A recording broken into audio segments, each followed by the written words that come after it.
Well, folks, this is Hal Shurtleff with Camp Constitution, and we are in the town of Dedham, Massachusetts on a beautiful early April day. And you're looking at a sign that says, "Stop the Rail Trail."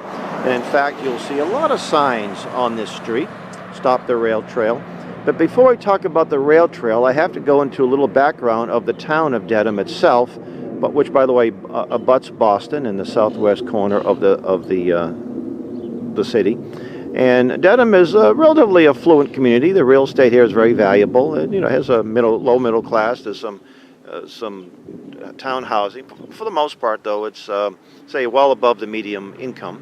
But Dedham is a member of an entity called the ICLEI, the International Council for Local Environmental Initiative, which was an entity that was founded in 1990, 2 years before Agenda 21 was actually launched. And the purpose of ICLEI is for towns and cities and counties all over the world to implement the policies of Agenda 21. And one of course, the policies would be to get people out of their cars, bike paths, get them on bikes, carbon footprint, they call it. You want to reduce their dependency on anything carbon-based.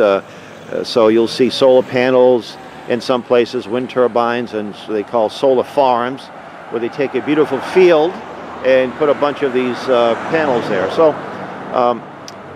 you'll see people here on this street, and the reason why there's so much opposition on this street is because, now there are a few people that actually support it, but most of the people on this street, because the property actually abuts the rail trail. Now the rail trail was once a spur. I don't know if it was owned by B&M or whatever, whoever owned it, and the tracks have been taken up actually a while ago. And you see here the sign that says safety. This is why they oppose it. Safety factors, security factors, privacy, and cost. Dedham has some beautiful trails in the woods. It's a lot of wooded areas here, sidewalks everywhere. So why is there a need for a rail trail? It really isn't, as far as, but it looks like it's a brownie point. It's one of the things that they encourage. In many towns that are ICLEI membership towns, you'll see these things called these bike paths. And a bike path in itself is not a terrible thing, but when you put a bike path on a narrow street, it becomes a very hazardous thing. But they feel good about themselves that they're implementing this wonderful agenda, and people are going to be getting out of their cars and riding bikes, and they're going to be healthier, and it's going to be more sustainable, and so forth and so on. By the way, they actually, in Boston, they had to lower the speeding limit because there's a lot of fatalities as more people are riding bikes. But riding a bike isn't very feasible. You have a family. It's great exercise. And it might be good to run an errand here and there, but to expect the average American to commute on a bike, especially if you live in the Northeast or the temperate zone where there's a lot of snow and ice and rain and so forth, it's not very practical. It's not going to have a big impact on to fight this so-called climate change, which doesn't exist anyway. So, and the sad thing is that a lot of people here are fighting the symptoms of Agenda 21, and they're not going after the actual disease itself or the virus. It's like the putting out the brush fires, but letting the arsonists go free.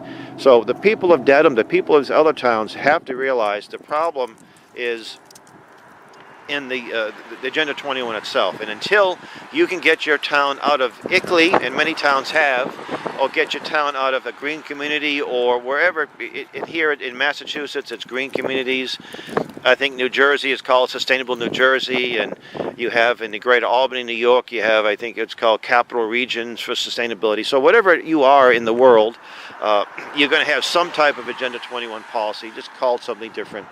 It was fascinating, too, that whether you're in a somewhat affluent community like Dedham or the inner city like Boston, where we were just last week dealing with how Agenda 21 affects there, or you live in a rural area, it's the same old, same old.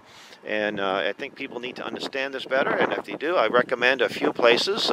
The American Policy Center, led by Tom DeWeese, one of the top experts in the field. His website, just look up American Policy Center. If you're interested in learning more about it, go to campconstitution.net. And if you're interested in actually taking an active role in opposing this, we'll be happy to put you in touch with activists in your communities. So get a hold of us directly. And we want to thank you for watching, and please subscribe to our channel.